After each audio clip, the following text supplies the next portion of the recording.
स्वागत है आप सभी का गेम ऑफ ट्रेडिंग में। मैं हूं विश्वमोहन और हमारे साथ प्रो इंटेलिट्रेड सर्विसेज के फाउंडर हैं दिनेश सोमानी जी। गुड मॉर्निंग सोमानी जी, बहुत बहुत शुक्रिया, आपने समय निकाला है सुबह सुबह। सर, शुरुआत सोने और चांदी के साथ कर लेते हैं। आज हालांकि बहुत ज्यादा एक्शन नहीं दिख रहा है, लेकिन सीज फायर के फ्रंट पे अच्छी खबर आ रही है। लगातार डील हो रही है लेबनान के साथ, तो 10 दिनों के सीज फायर को लेकर डील हो गई है और ट्रंप ने ईरान के साथ भी सीज फायर को लेकर डील होने की बातचीत कह रहे हैं। हालांकि बहुत सारे शर्तों पे बातचीत अभी होनी बाकी है। ईरान की तरफ से कोई आधिकारिक पुष्टि नहीं आई है। सर, बाजार पर इसका असर आप कैसे देख रहे हैं? क्या करना चाहिए? गोल्ड और सिल्वर में जो ट्रेड करते हैं उनके लिए क्या सलाह है? जी नमस्कार विश्वमोहन जी, और बहुत बहुत शुक्रिया आमंत्रित करने के लिए। अब अगर हम न्यूज का फ्लो देखते हैं तो कहीं पर से कहीं पे हमले की बात अभी रुक सी गई है और शांति वार्ता की बात अभी तेजी से अग्रसर हो रही है।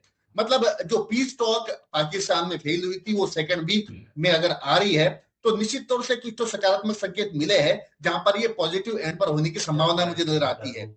और अक्रॉस द एसेट क्लास अगर आप सारे फीचर्स देखते हो, मतलब अगर आप डॉ जोन्स फीचर देख लो, आप निक्की फीचर देख लो, आप Indian market indices Nifty feature देख लो, तो सारे सेक्टर्स में एक ब्रॉड बेस्ड बाइंग आई है जो दर्शाती है कि जो जियोपॉलिटिकल टेंशन से या वॉर लाइक सिचुएशन से वो ईज होती हुई नजर आ रही है।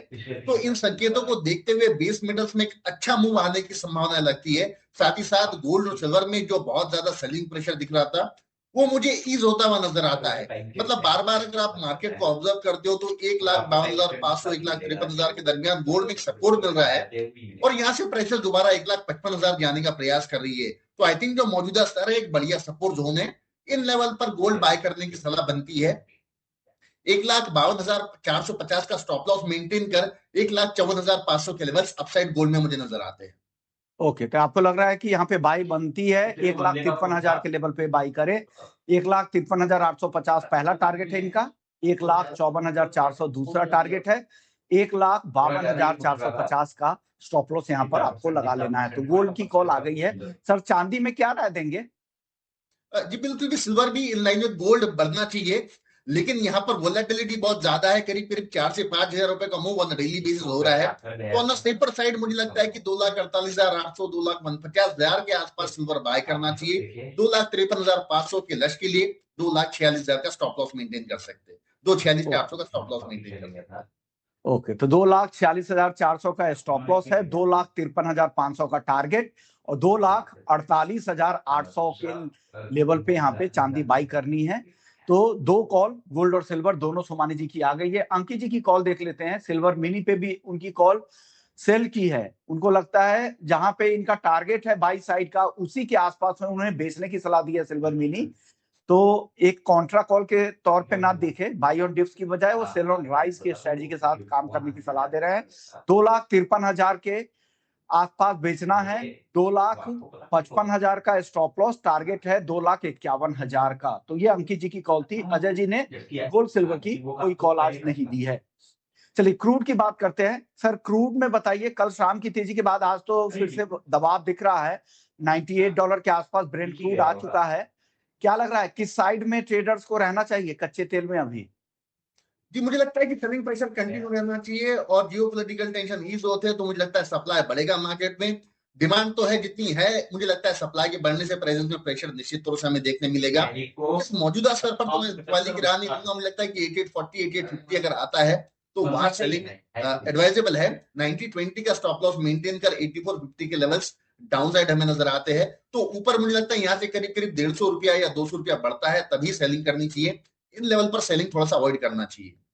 ओके, तो इन स्तरों पे सेलिंग अवॉइड यहाँ पर करना चाहिए। और दिनेश जी की जो कॉल यहाँ पे क्रूड पे तो नहीं है, लेकिन बाकी एक्सपर्ट्स की कॉल मैं आपके सामने स्क्रीन पर रख देता हूँ।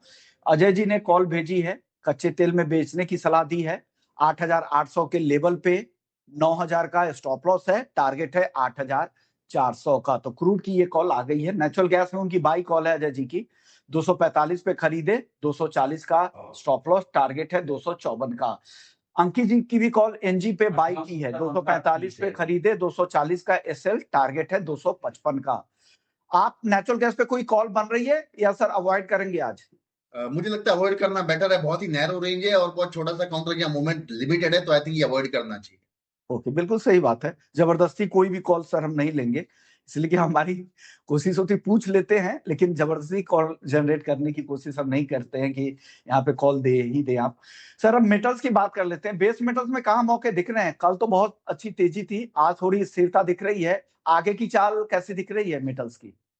जी बिल्कुल, एक महीने का अगर मैं ज्यादा देखता हूँ तो मुझे लगता है कि कॉपर में है करीब करीब 22% की तेजी ऑलमोस्ट आ चुकी है। एल्यूमिनियम अगर मैं देखता हूँ तो 300 के लेवल से 375 के लेवल, मतलब करीब करीब 27% की तेजी आ चुकी है। मुझे लगता है ये बड़ा जो मोमेंटम बेस मेटल्स में शिफ्ट हुआ है, ये आने वाले समय में बरकरार रह सकता है। 1260 1261 के दरमियान कॉपर बाइंग एडवाइजेबल है। 1245 का स्टॉप लॉस मेंटेन कर 1285 1303 ये अपसाइड टारगेट मुझे नजर आते हैं। वही एल्यूमिनियम 370 370 के आसपास बाय करना चाहिए। 367 की स्टॉप लॉस मेंटेन कर 377 384 ये पोजिशनल टारगेट बनते हैं। तो ये राय पोजिशनल नजरिए से आपने एल्युमिनियम और कॉपर पर भी राय दे दी है। बाकी एक्सपर्ट्स की राय भी दिखा देते हैं। लेड बाई करने की सलाह अंकित जी की है 194 पे, 192 का एसएल टारगेट है 196 का। अजय जी, सारे ही बेस मेटल्स में आज इंट्राडे के लिए कॉल दे रहे हैं और सेल की साइड में रहने की सलाह दे रहे हैं। 1268 आज की कॉल है, ये ध्यान रखिएगा, इसे कैरी नहीं कीजिएगा। 1252 का टारगेट, 1280 का एसएल है। जिंक उनकी अजय जी की सेल की सलाह है 342 पे, 345 का स्टॉप लॉस और 338 का टारगेट है। और लेड भी बेचने की सलाह 195 पे, 197 का एसएल, 193 का टारगेट है। आखिरी कॉल उनकी एल्यूमिनियम की है 372 पे बेचे, 375 का एसएल और टारगेट है 367 रुपए का। चलिए अब कुछ दर्शकों के सवाल ले लेते हैं जो लगातार यहाँ पे भेज रहे हैं। दिनेश सर, सिल्वर मिनी पहले दर्शक है जिन्होंने भेजा है, देव नाम है। सिल्वर मिनी कहां पर बाई करें, क्या सलाह है सर? सिल्वर मिनी में जनरली ट्रैक नहीं करता हूं, लेकिन जो मेगा वाला है 30 केजी सिल्वर, वो जो बेस्ट लेवल बाय करने की है। आई थिंक 2,47,000 से 2,48,000 के दरमियान है। कोई पोजिशनल अगर बाय करना चाहता है तो आई थिंक 2,60 के ऊपर मुझे टारगेट नजर आते हैं। 2,42,000 का स्टॉप लॉस मेंटेन कर 2,46 से 2,47 के रेंज में इसको बाय करना चाहिए पोजिशनल के तौर पर। ओके, तो मेगा पे आपकी कॉल थी भी और आपने वो कॉल बता भी दी है। गोल्ड, अगले दर्शक है जो सवाल पूछ रहे हैं कि गोल्ड सिल्वर का बाइंग ट्रेड कैरी कर सकते हैं क्या अगले हफ्ते के लिए बीटीएसटी के तौर पे? जी, अगर आप पोजिशनल प्लेयर है और क्वांटिटी आपकी सीमित रहती है तो निश्चित तौर से बाय कर सकते हैं। 1,52,500 1,53,000 ये बहुत ही अच्छा जोन है जहां पर बार बार एक्सक्लेमेशन दिखाई दे रहा है। 1,57,000 अपसाइड टारगेट आप देख सकते हो। 1,51 की स्टॉप लॉस मेंटेन करनी चाहिए। ओके, तो छोटी क्वांटिटी में अगर आप करते हैं तो आप यहाँ पे कैरी कर सकते हैं और यहाँ पर जो लेवल्स थे उसका ध्यान रखिएगा। चलिए अगले दर्शक है जिन्होंने सवाल भेजा कि इस मंथ के एंड तक क्या गोल्ड $5,100 तक जा सकता है क्या? सर क्या राय है इनके लिए? 4940 4950 ये संभव है, ये पॉसिबल है। मतलब यहाँ से $150 की तेजी हो सकती है। 5100 भी बताना थोड़ा सा मुश्किल सा लगता है। 5100 अभी मुश्किल है, अभी 4,800 के आसपास का ही लेवल है। अगले दर्शक हमारे साथ है ग्वारगम, क्या 12,000 तक आ सकता है अप्रैल महीने में? डिटेल्स में बताइएगा सर, वो बोल रहे हैं। जी जी बिल्कुल, 11,700 से 11,900 के लेवल्स इस मंथ के एंड में पॉसिबल है। और पहला जो इसका रेजिस्टेंस जोन है वो 11,450 है, दूसरा 11,700 है और तीसरा 11,900 के आसपास का है। तो मुझे लगता है 11,700 की आप राह देख सकते हो, उतना जरूर आ सकता है। ओके, तो 11,700 तो जरूर आ सकता है, एकदम प्रिसाइज नंबर कि मुझे वो टारगेट मिल जाए। फाइनेंशियल मार्केट में बहुत मुश्किल होता है कि उस टाइम पे और वही भाव मिल जाए, तो ये लेवल्स आपको बता दिए गए हैं। अगले दर्शक है धनिया और टर्मरिक, इस पर राय जानना चाह रहे हैं। दिनेश सर क्या राय है?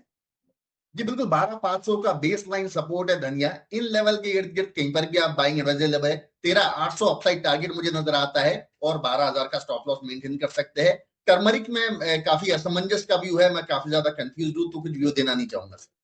ओके, और टर्मरिक को लेकर बहुत सारा विवाद भी खड़ा हो गया है राजू शेट्टी जी के लेटर के बाद से, और अलग अलग लोगों की अपनी पोजीशन के हिसाब से अलग अलग नजरिया आ रहे हैं हाजिर के कारोबारियों की।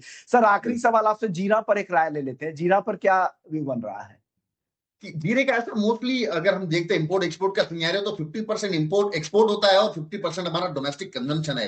ये जो गल्फ कंट्रीज में जो दिक्कत चल रही है जिसके चलते एक्सपोर्ट बिल्कुल ही ठप हो रखा है, ये हमारे पीक पीरियड होते हैं एक्सपोर्ट के। इस समय अगर एक्सपोर्ट नहीं होता तो वो प्रेशर डोमेस्टिक ग्राहक पर निश्चित तौर से आता है। अराइवल जो है ये निरंतर बढ़ रही है और इसी कारण प्रेशर दिख रहा है। लेकिन 21,450 ये जो लेवल है ये अच्छा सपोर्ट जोन है। इन लेवल से दोबारा 22,200 22,400 के लेवल आपको दिख सकते हैं और 20,800 के नीचे जाता हुआ मुझे हाल फिलहाल अभी नजर नहीं आता है, लेकिन बहुत तेजी या बहुत मंदी हो जाए ऐसे हाल फिलहाल अभी लगता नहीं। तो ये राय आपके लिए है। चलिए बहुत बहुत शुक्रिया सर, आपने वक्त निकाला, इसके लिए धन्यवाद आपका। सर जाने से पहले डिस्क्लेमर क्या है? जी बिल्कुल, सारी कॉल्स है क्लाइंट्स को रिकमेंडेड है, पर्सनल किसी भी कमोडिटी में कोई पोजीशन नहीं है और फिर भी अगर आप ट्रेड करते हो तो स्टॉप लॉस का निश्चित तौर से ध्यान रखें और आपकी सलाहकार की सलाह और भी ले सकते हैं। ओके, बहुत बहुत शुक्रिया सर। और जाने से पहले मैं आपको ये भी बता दूं, सभी दर्शकों को ये भी बता दूं कि जो भी राय यहाँ पे दी गई है आपको सिर्फ यहाँ पर एजुकेशनल पर्पस के लिए, आपके गाइडेंस के लिए दी गई है। आप अपने फाइनेंशियल एडवाइजर्स की राय लें और खुद की भी रिसर्च जरूर करें, उसके बाद ही कोई फैसला करें। हमारे कॉल्स के दम पे सिर्फ फैसले ना करें। बहुत बहुत शुक्रिया सर, आपने वक्त निकाला, दर्शकों को गाइड किया, इसके लिए नमस्कार आपको।